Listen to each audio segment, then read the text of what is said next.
sexy. Kindness is sexy. Kiss. Kindness is sexy. Kindness is sexy. Hi, it's Mary Ellen O'Neill Madeley with KIS, Kindness is Sexy. And today I am with Michelle Laidman. And you can tell me how you're supposed to pronounce your name. So in Trinidad, and it's what my mother called me, Michelle. I like that. See, I was apparently told that I just can't do it. So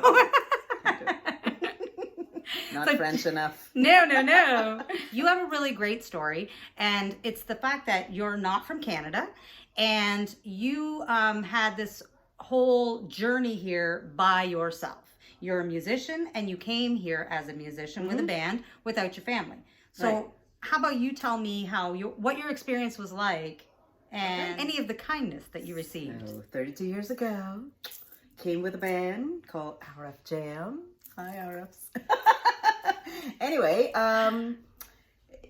we discovered that you just can't be a band without having a real job. So, well, not everybody discovered. We kind of knew that because I worked in Trinidad while I played music.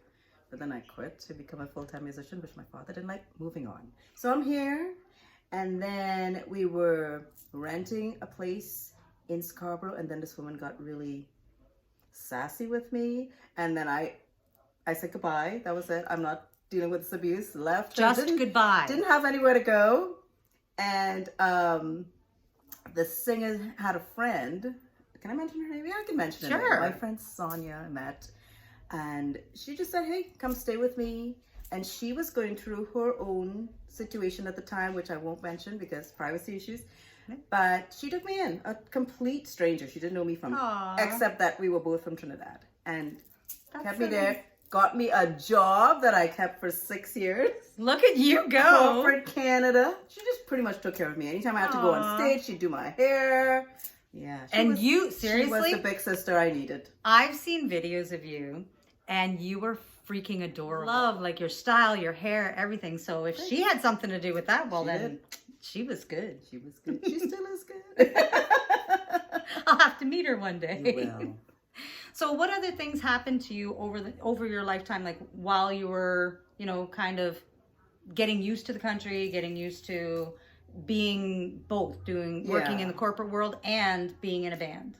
I think because again, you're not relying totally because I was working, but also I wasn't a resident of Canada. So I had to, if I had to go to the doctor, I had to pay for that and everything, right? Oh, right. See, we don't think about things like that being here. No, you don't think about that. No. No, you know.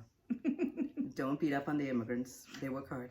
There were things that happened that caused me to have to leave this company. And then I didn't know what I was going to do. And I decided, you know what? I'm just going to go back to Trinidad because I am not going to live like, And you were still not a resident? Still not a resident. Okay. Right. So the vice president of the company, lovely man, called me into his office. He said, if there's a way you can stay here and still do music, would you? And I'm like, well, that's not a question. And his name was Chris Riderbach. Hi, Chris, if you ever see this. Anyway, he called someone who's now like my brother. He called a friend, Byron, and he said, Byron, you have to hire this girl. And then Byron had to hire this girl. So I got hired as the office manager and pretty much was his everything, his right-hand person. And to this day, I still kind of work with him a little bit. But yeah, we've been friends. That's really cool. Since 1996. That's actually a really great story, though. Like, I love how it's something that you were ready to go back. You were ready to just, leave here, not because of something someone did to you, but of a circumstance. Well, you just can't live like unsure of what's going to happen the next day. And I wasn't prepared to do that.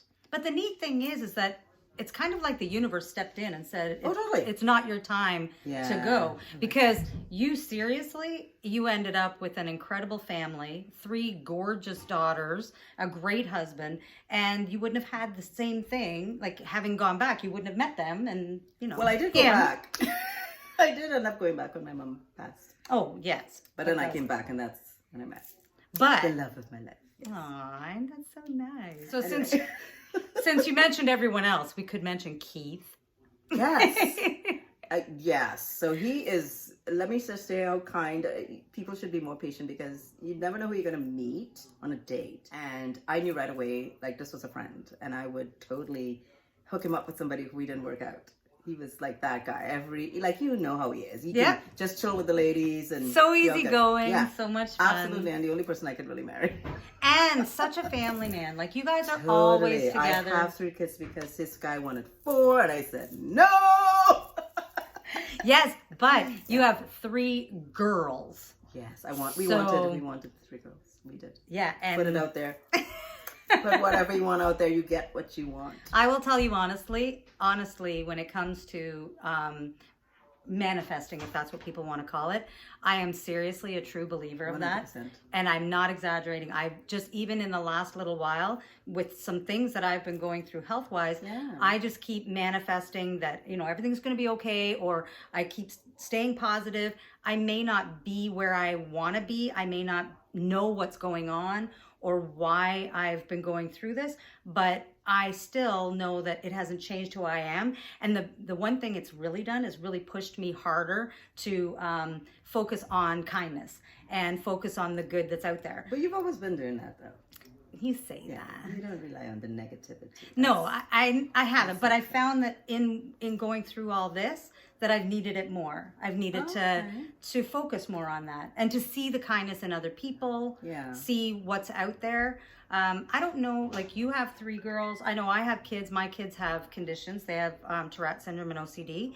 And I know that with them, I've had to really deal with people who don't understand it. And I've had to look for kindness and teach them to find the kindness in the world, because there are people who aren't.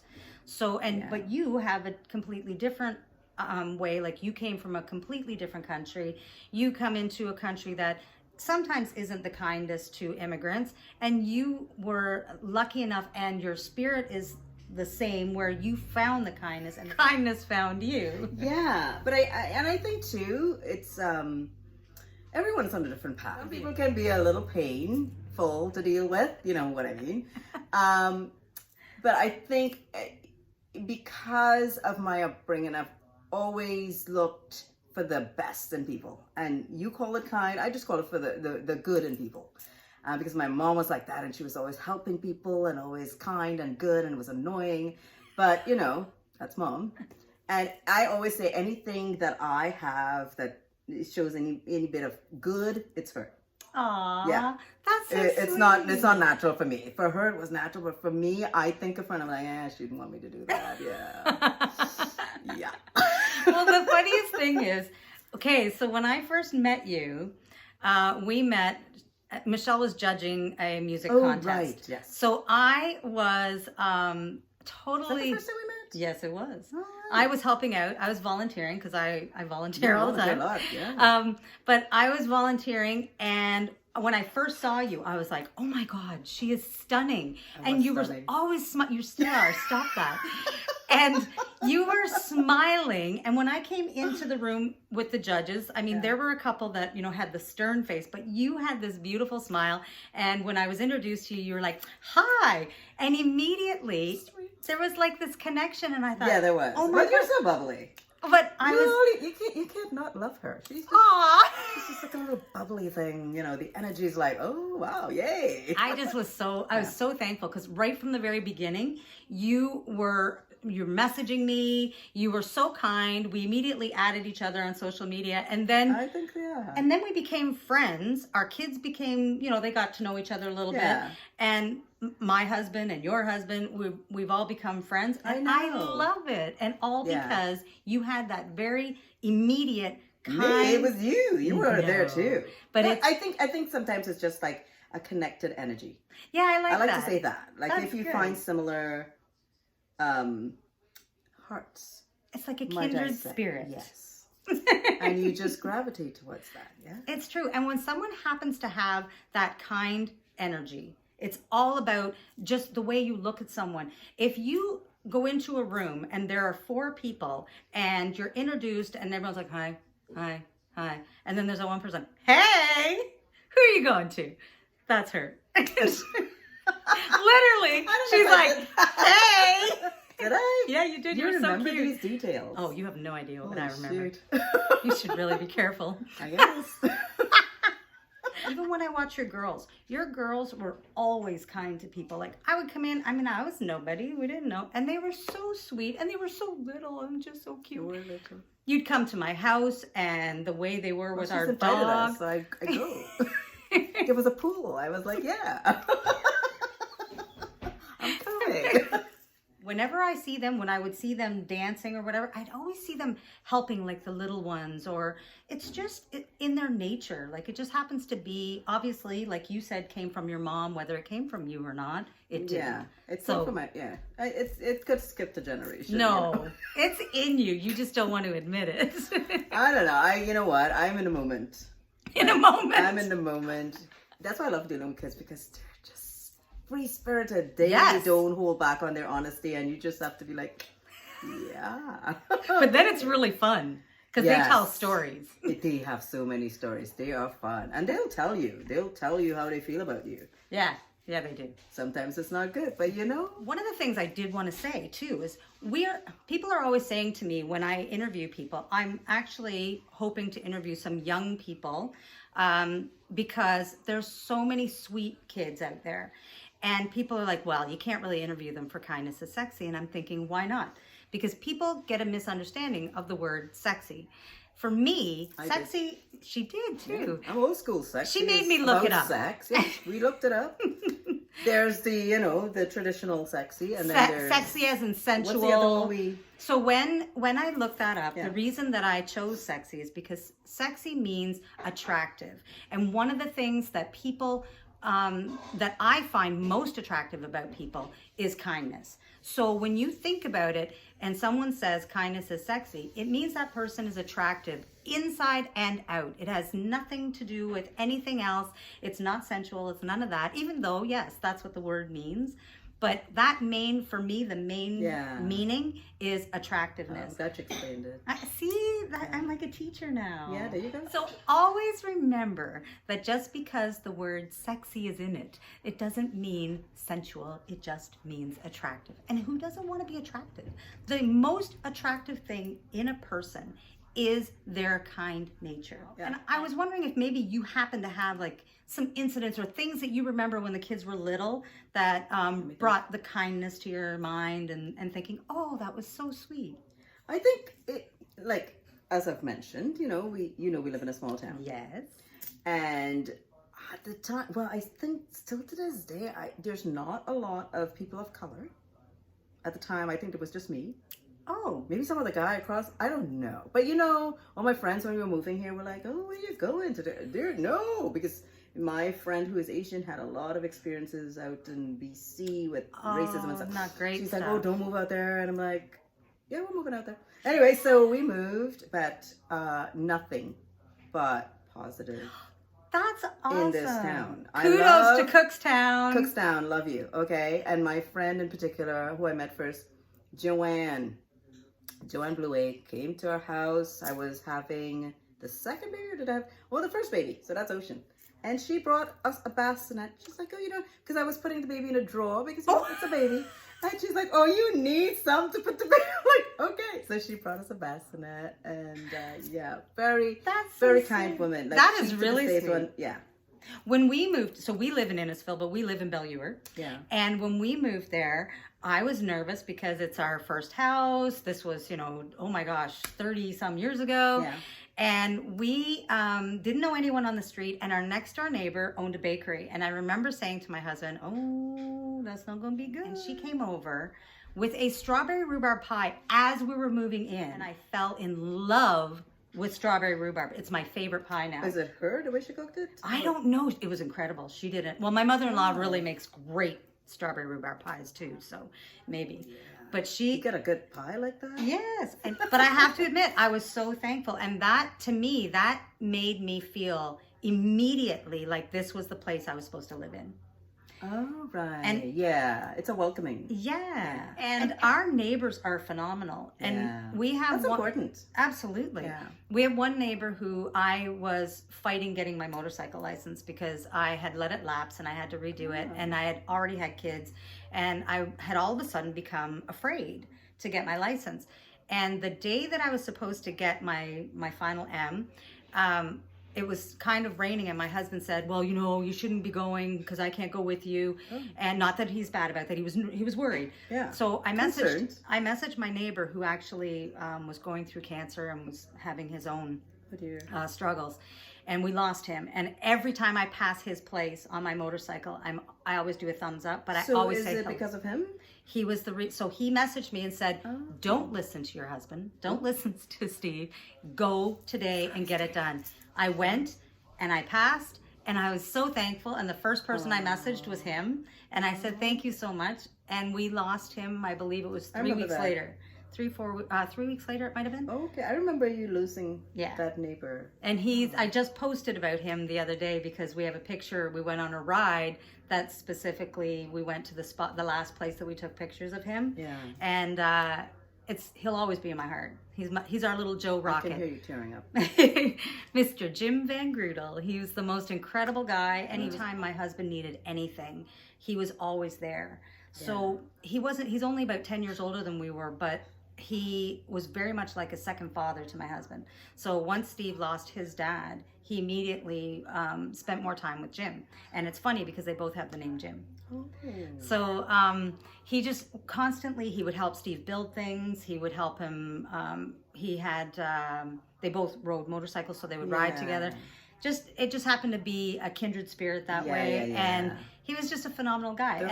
And his wife, Cheryl, and her girls, they're the same way. They still, like, if anything happened with the kids, they'd be right there for our kids, even when we didn't know they were called. Ooh.